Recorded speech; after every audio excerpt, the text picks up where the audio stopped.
سو ہمیں فوکس کرنے میں کون سی بڑی رکاوٹیں آتی ہیں، ذرا ان کی بھی تو بات ہو جائے نا.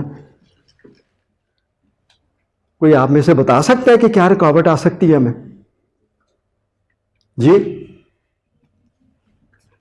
چلیں ان سے پوچھ لیتے ہیں پھر. نمبر 1 آپ کے ایکسکیوزز، بہانے. Number 2 your comfort zone. یہ 2 چیزیں آپ کے فوکس کے راستے میں حائل ہو جاتی ہیں. اگر آپ ان میں سے نکل آتے ہیں تو پھر آپ کو دنیا کی کوئی طاقت نہیں روک سکے گی. سو پہلے ہم بات کرتے ہیں بہانے کی. ایک بڑا ذہین اسٹوڈنٹ تھا، تو ٹیچر ہوم ورک چیک کر رہا تھا اور اس نے نہیں کیا ہوا تھا. جب اس کی باری آئی تو ٹیچر نے پوچھا ہوم ورک. سر جی میں معذرت چاہتا ہوں میری کاپی گم گئی ہے. میں نے کام تو کیا ہوا تھا، کاپی گم گئی ہے. کہتے جی کیا ہوا؟ کہتے جی بات میں آپ کو بتا دیتا ہوں صحیح. وہ جو امجد ہے نا، میری اس کے ساتھ صبح بڑی لڑائی ہوئی ہے. کہتے جی کیوں؟ کہتا ہے اس لیے کہ وہ آپ کو بڑا برا بھلا کہہ رہا تھا کہ یہ ٹیچر ہمارے اچھے نہیں ہیں.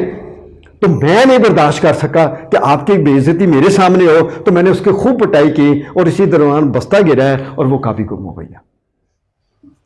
اب کس خوبصورتی سے اس نے بہانہ بنایا. اب ٹیچر کیا کرے گا؟ اب اس کو تو اس نے کنفیوژن میں ڈال دیا نا. اب اس انداز میں ہماری زندگی میں اس طریقے سے بہانے بنتے ہیں.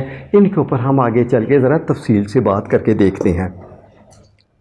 تو بہانہ ہوتا کیا ہے؟ جب کوئی چیز یا کام نادانستہ غلط ہو جائے، یا یہ معلوم ہو کہ کچھ کرنا انتہائی ضروری ہے لیکن اس کے باوجود اسے نہ کرنے کے لیے ہیلے بہانے اور وضاحتیں کرتے ہیں.